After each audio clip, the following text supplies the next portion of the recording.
बाप रे दैया रे दैया। ओए देखो पाइप खुलता। आज देखना कितना करिए का आड़ बारी का। तो देखिए ये भौजी कई करिया का आड़वा नु तार गणिया में घुस जाइनु त बाद में दिक्कत हो जी। तारी बहन के जो करिया का आवा घर के पेट दिन तलार चट्टे बाना हो जीबू। तो का हाल बा भाई लोग, आज हम बात करे ले बानी कैप कॉमेडी के ऊपर। तैसे से कहनी कि वीडियो के शुरू से अंत तक देख लो कैसे कि वीडियो में नू कुछ ज़्यादा मजा आया। तब बिना कोनो लाड़वा लहसुन के नू स्टार्ट करते हैं जा बकचोदी। इने के नहीं तो निका जंगल में हमरा के लिया बारे सर। तो निका यार ए नहीं पेलेला। हमरा डर लगता हम जाई तनी। डर लाड़वा के डर लगा। कौन चीज के डर लगाता? लाड़वा के डर लगा। अरे भौज तोरा लगे कैसे लाड़ा गई रे कि तोरा लाड़वा से डर लगाता? जंगल में पेलवा के मजा अलग। हाँ तो सुन ले लो भौजी के कहनाम। भौजी कहनाम बानू कि जंगल में पेलवैला पे ज़्यादा मजा आवेला। भाई लोग तू लोग समझ सकता रहो कि भौजी एक्चुअली कहल कौन चीज़ चाहती है। हम ओपन नहीं बता सकत भाई लोग कैसे कि हमारे कुछ शर्म आवेला। तो भौजी लोग के एक हम बात बोला चाहता। ए भौजी देखिए जंगलवा में नू बात बोला चाहतन।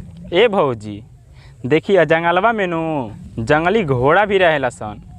कहीं गलती से पेल दिनू तलाने पर टांग ली। मोट के फेर मारो सब हथिया लंड है। हेतना तो मोट के बाट। कितना मोट बावे? हेतना तो मोट के बाट। हाँ भौजी तो बता देलस कि हेतना के मोट बावे। तो ये भौजी उ आदमी के ना होई सरवा, या तो घोड़ा के होई ना तो गधा के होई। जब इतना तू बताइए देलू कि हेतना के मोट बावे तो यही लगले इहो बता दो कि कितना बड़ बा। अरे इतना लम देख ले लो भौजी के कहनाम कि मोटा के साथे साथे हेतना लमहरो बाटे। आगे से पेली ना तो मुंह मार निकल। कहाँ से पेली? आगे से पेली ना तो मुंह मार निकल। अच्छा तो सुनला हलो भाई लोग हे भौजी के कहनाम आगा से मार दी तो मुंह में निकल जाई। ए भौजी जैसे कि तू बताओ तो रहलू हो कि हतना के मोट बावे, शायद अभी तार पता नहीं खे कि हतना के मोट अगर तार में चल जाइनू तो लाड़े पर हक देबू। ए मैडम जी के कहूँ हम फोनवा से फोन कैली आई पटिया ले ली हम तो हमारे बुर के मार। कौन ची मारी हो? हम तो हमारे बुर के मारे। हमर बड़का बाबू मरिहन औरू के मारी पूछा तरी कि हमार के मारी। मतलब तू लोग समझ सकता रहो भाई लोग कि वही जो भौजी एक्चुअली कहल का चाहती है। हेलो हमारी प्रणाम।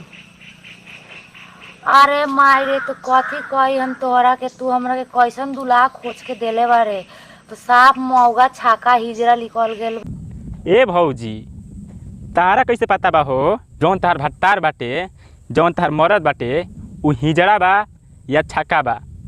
ओकर अणिया ना हुई। अरे सरवा तोर अणिया बानू तो सरवा बीचा में मत बोल ना तो तोर गणिया मार देम। तो तोर गणिया मार के फाड़ देम। बताओ तार कल सुहाग रात रहे आ तो हमरा के कुछ बताइबो ना। हाँ पूछ तो दिलस भौजी कि काल तार सुहाग रात रहे। पूछ तो दिलस भौजी कि काल तार सुहाग रात रहे का भइल। ए भौजी हे मोटकी भौजी के तू जल्दी जल्दी बताव कि काल तोहर सुहाग रात रहे का भइल। से कि भौजी नु जितना बिछौना पर माल गिरल हुई वो अपन घरे ले जाके फरौठा बना के खाई। का नहीं सुहाग रात के दिन कथी करल जाला? ए भौजी हम बताओ तनी कि सुहाग रात के दिन कौन सी होला। पेला पेली तोरा से पूछ नहीं रही तबा ना सरऊ कहा तरन पेला पेली। अरे सरवा लेकिन बतिया ठीके कहलस उहे कुल होला। का कही हो? एगो बात बताओ हम सुहाग रात के दिन हमर मन कैसन करले हो? ए भौजी हम बताओ तनी कि तार सुहाग रात के दिने कौन सी मन कैले हुई। अब कि हम ना बताएम हमार कैमरा में बताई। पेलवावे के सुन ले हलू और कुछ बाकी बा हमारे से सुने के। रात के दिनवा काल हम इतना तड़पल बन बिछौना पर, इतना तड़पल। ए भाई लोग, है जौन भौजी बिया नु बिल्कुल सही बात कहती कि सुहाग रात के दिने नु बहुत ज़्यादा तड़पल बिया। लड़का वैका हमार माई देखी नु तो एक दिन ओकरा संगे नु हम सूत के चेक कर लेम तबे ठीक बा।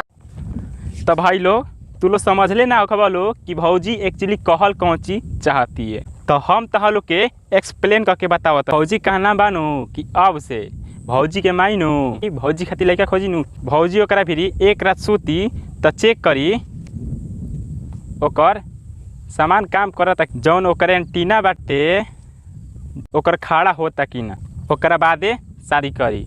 अरे करी बहनी के चोदो तू नहीं, ऐसे तो साँड़ और भैंस करेला रे कि जौन भौजी जी धैले बिया नहीं करी बहनी के गाड़ी में गोजर पेलो कहत रही पहले सूतम ओकरा बाद चेक करम तब बियाह करम। तो हरी बहनी के गाड़ी में क्या करो रे, क्या कहती भौजी भाग तोर बहनी के गाड़ी बुझा पेलो।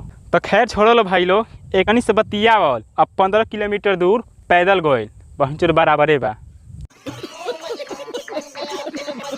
तो बस भाई लो आज के बकचोदी ऐसे ख़त्म करतनी। तो भाई लो वीडियो कैसा लागल कैसा ना लागल कमेंट करके बताइए लो। और एक और बात बोला चाहतनी कि ई वीडियो बनाए के सिर्फ एक ही मकसद बा, आप सबके एंटरटेन कइल, ना कि केहू के दिल के ठेस पहुँचाओ। तेकरा के सीरियस वाला काम नहीं है, देखे के बाद और हंस के भुला जाए के बाद। तो मिलल जाए अगला वीडियो में, तब तक के लिए बाय।